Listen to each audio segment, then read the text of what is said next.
안녕하세요. 반갑습니다. 오늘은 집 짓다가 땅 뺏긴 사례. 요즘 건축하다가 힘드신 분들이 많은데요. 그러다 보니까 예전에 건국대학교 부동산대학원에서 특강한 사례가 생각나서 설명을 드리고자 합니다. 요거는 집 짓다가 건물이 경매 청구당한 사안인데, 서울특별시 중랑구 면목동에서 있었던 그러한 사안이죠. 다가구 원룸주택이었고, 토지 면적은 57.2평, 그 다음에 건물 면적은 연면적이 110평이고 토지 저당권이 실행돼서 건물까지 일괄 매각된 사례입니다. 감정가가 그 당시에 2017년도에 9억 1800이었고 그 다음에 4차까지 떨어졌었는데 다시 6억 정도의 단독으로 낙찰된 그러한 건물입니다. 토지 등기부입니다. 토지 등기부로 보면 히스토리를 추정할 수 있거든요. 2012년 4월 25일날 소유권을 취득했습니다. 건축주 김순자가 여성 이름이더라고요. 2012년 4월달에 소유권 취득하고 12년 9월달에 우리은행으로부터 토지담보대출하고 건축사업비 대출을 받은 거죠. 그래서 총 한 6억 2천 정도 받은 것 같고, 그 다음에 2013년도죠. 보통 12년도에 건축을 시작했으면 이런 건물은 한 6개월이면 준공이 나오는데 13년도에 개인한테 토지 저당권을 설정하고 6천만원을 융통을 한 거죠. 14년 지나고 15년 뒤에 체납 처분에 의해서 압류가 됐고 16년도에 우리은행으로부터 임의경매 청구를 당하게 됩니다. 유치권 신고가 있고 유치권자가 승소 판결을 받은 사례입니다. 그러면 등기부를 보고서 히스토리를 한번 추정을 해보면 2012년 9월 우리은행으로부터 건축비 대출을 받았어요. 근데 우리은행한테 건축비를 대출을 받으면요, 건축비 100% 대출이 안 돼요.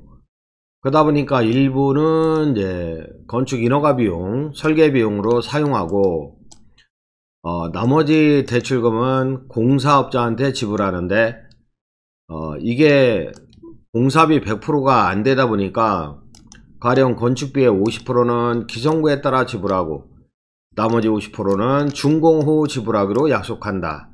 그러니까 준공 후에 전세금을 받아서 또는 준공 후에 건물까지 잡혀서 건축비를 지불한다. 이런 식으로 약속을 하는 경우가 많았어요. 그래서 일부 외상공사를 약속하는 거죠. 근데 문제는 보통 계약서에는, 도급계약서에는 이런 표현이 없어요. 그냥 도급계약서에는 기성대로 지불한다, 기성대로 지불한다 이런 식으로 돼 있지 외상공사다 이런 표현은 없습니다. 건설회사는 공사대금의 상당 부분, 공사대금의 50%는 기성대로 받았을 거 아니에요. 상당 부분을 딴 데 쓰죠. 그리고 하도를 내릴 때는 계약금만 찔러주고 잔금을 안 주는, 대부분 외상 하도를 내립니다. 현재 기성구가 50% 정도 됐다. 근데 공사 중단한다. 공사 중단하고 이게 1년 2년 이렇게 중단을 하다 보면 사람이 변하거든요. 그래서 건축주한테 현금을 요구하게 됩니다. 현금을 요구한다. 근데 요즘 같은 경우는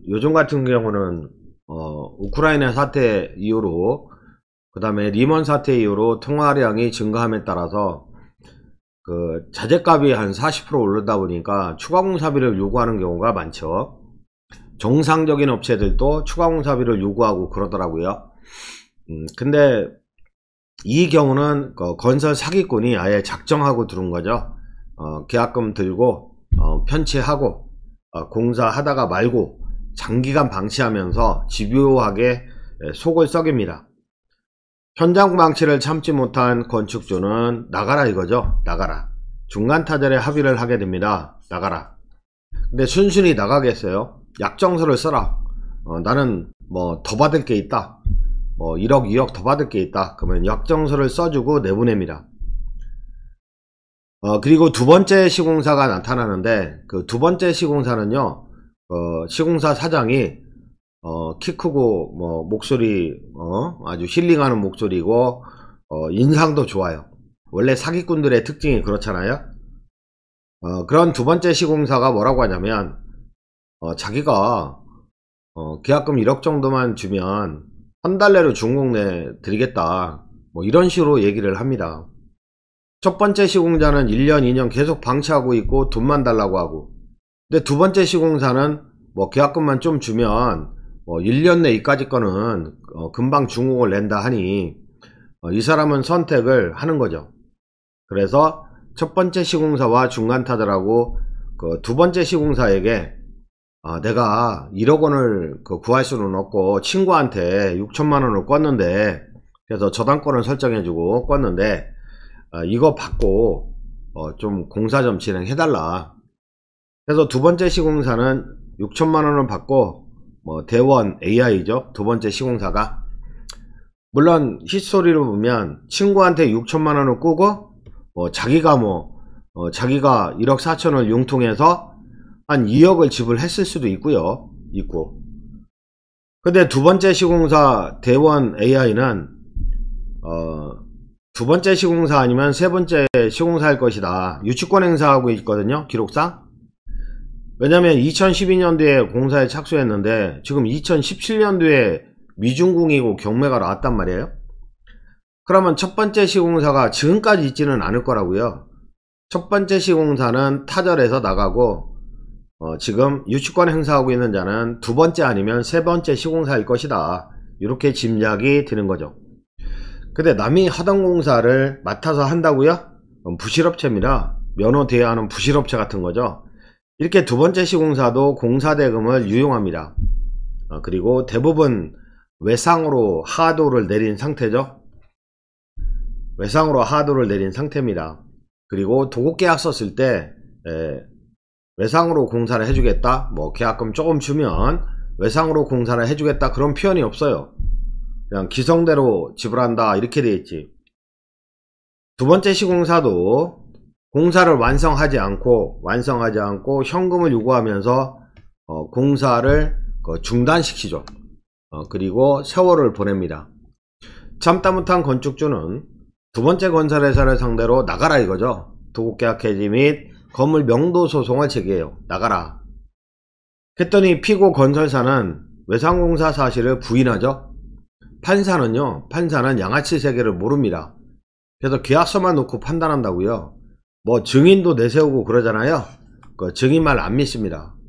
계약서만 믿고 판단하니까. 그리고 법정에 가보면 건축주들은 양복 깨끗이 입고 정장을 하고 판사님 앞에 가서 고번고번 얘기를 하는데, 시공사 측은 먼지 묻은 잠바떼기 입고 나와서 불쌍한 척하고 있어요.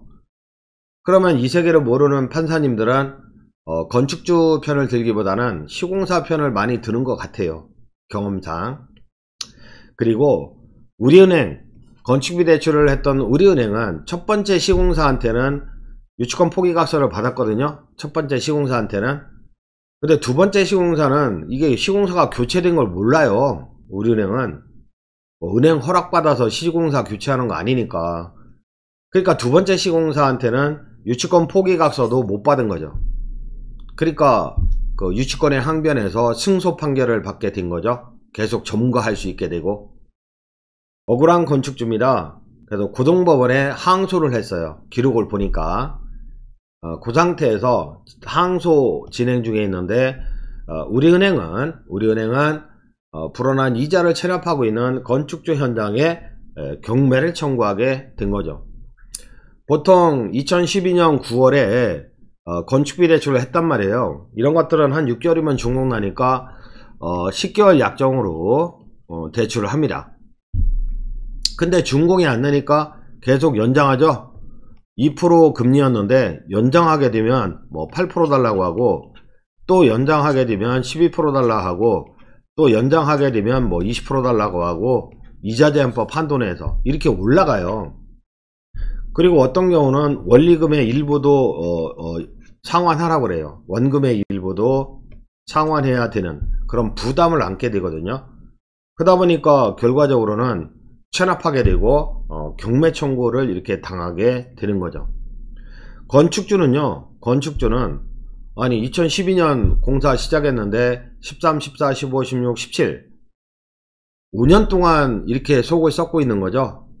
그까짓 거 조그만 건물 준공 하나 못 내고 싸게 이렇게 할라다가 외상으로 할라다가 이렇게 쏘은 건데, 퇴근하고 집에 가면은 막 각종의 독촉장이 계속 날라와요. 우리은행, 개인채권자, 시공사, 하드업체들도 막 지급명령 보내고 법원, 하드업체들은 건축주를 형사고소하기도 합니다. 사기쳤다고 뭐 설비업자한테 좀 해주세요, 그러면 준공 이후 드릴게요, 뭐 이런 걸 가지고 사기쳤다고 고소장을 제출하기도 하고, 각종 체납 세금에 의해서 독촉장이 날라오죠. 거의 매일 등기우편으로 독촉 우편물을 받게 됩니다.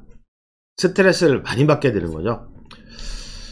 지금 이 사안은 그 건설 양아치 시공사로부터 당한 사례죠. 당한 사례인데, 그래서 자살하는 건축주들도 몇 번 봤고요. 그리고 요즘 같은 경우는 건축주도 불쌍하고 그 다음에 시공사도 불쌍하죠. 시공사도 불쌍하다. 저희도 닥터빌드 C&D라는 시공사를 하고 있고, 작년에 20개 현장을 했습니다. 영업을 잘해서 20개 현장을 했어요.